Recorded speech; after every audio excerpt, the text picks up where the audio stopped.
La La Land, a musical romantic film directed and written by Damien Chazelle, is not only a visual treat but a great example of storytelling using all the cinematic tools. The film is about two people, Mia, wanting to become an actress, and Sebastian, who wants to open his own jazz club. The journey of turning their dreams into reality. The story of these two young people falling in love, sacrificing each other, and achieving their dreams.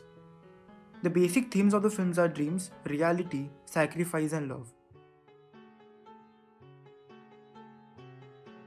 La La Land excels in many aspects of filmmaking, and so on, winning many awards, with 6 Academy Awards, including one in cinematography.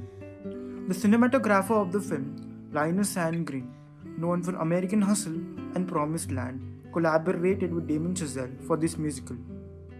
In this essay, I'll talk about the cinematography of the film, lighting to be more specific. The film is a musical which is both dreamy and real. It takes place in and around LA, having a classical Hollywood feel to it, with classical lighting techniques used to create drama, connection, movement, and nostalgia.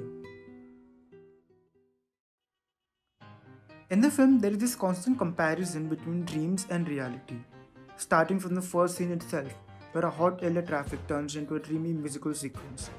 Lighting is one of the many elements used to create and establish this comparison, executed by switching from naturalistic to stylistic lighting and vice versa.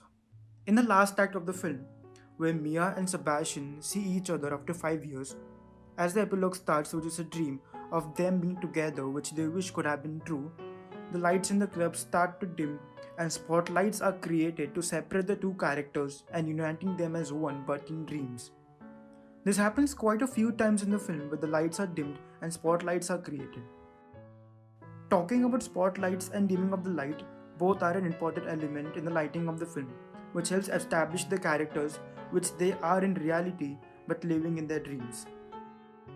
Spotlights used extensively in the film were chosen to separate the characters from the surroundings when they perform or reflect their dreams. Spotlights here also act as a metaphor of their dreams, which is the hope of being in light on the stage and adds to the classical Hollywood feel.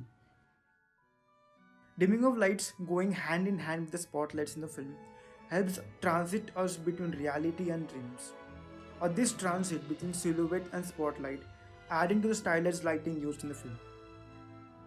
One notable thing while these shifts happen is that you can see the zone system in its full brilliance. Throughout the film, bright colors pop, mainly the primaries, but the DOP has tightly collaborated with the production designer on the color of the film.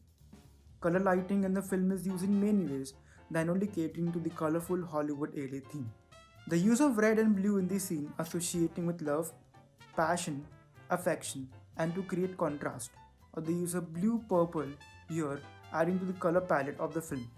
Sometimes it is also used to create visual contrast in a scene like in the restaurant where the kitchen and the bar is lit with cool white colors like cyan to create contrast against the golds and the reds.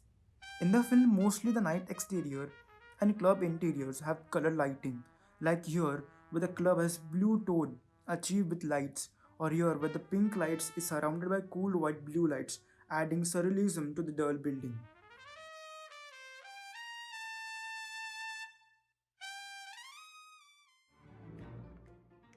In the interior scenes, like the clubs or Mia's house, the use of practical light is again very extensive to justify the source of light, shadow, and add decor to the interior, like in restaurants and clubs.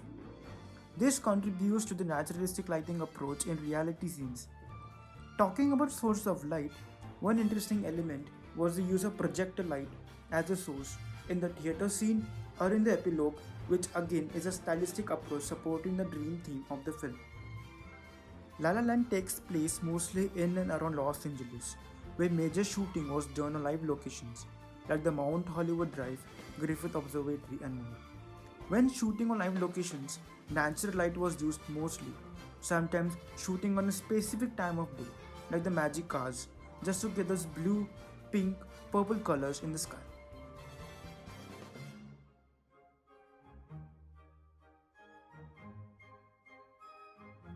Now, coming to the technical aspects, the camera used in the film was a Panavision Panaflex Millennium XL2 camera with Panavision C series anamorphic lenses. which helped create the lens flare from the lights, making a gritty place beautiful and romantic.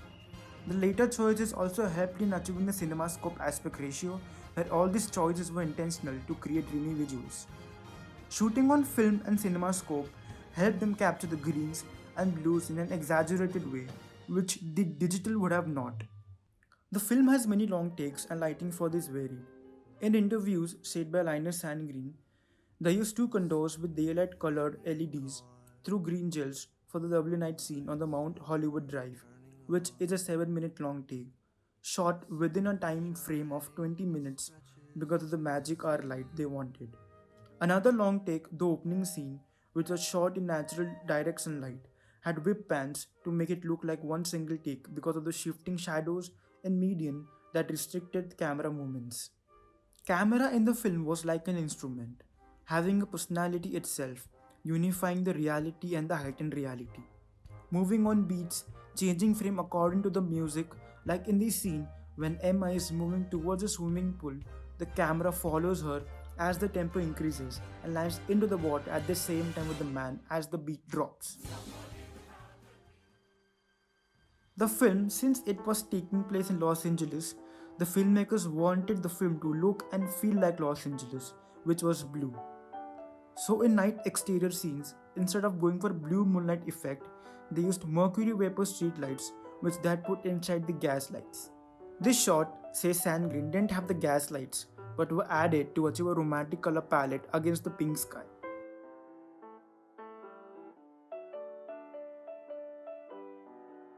This clearly tells how practical lights were not just to define the sources of light, but to add to the overall world the film was taking place in. Concluding, the lighting in the film is as musical as the film, but at the same time naturalistic, which keeps a sense of realism in the film. La La Land is a treat to the eyes, and with its amazing writing, music, and performance, it becomes a marvel.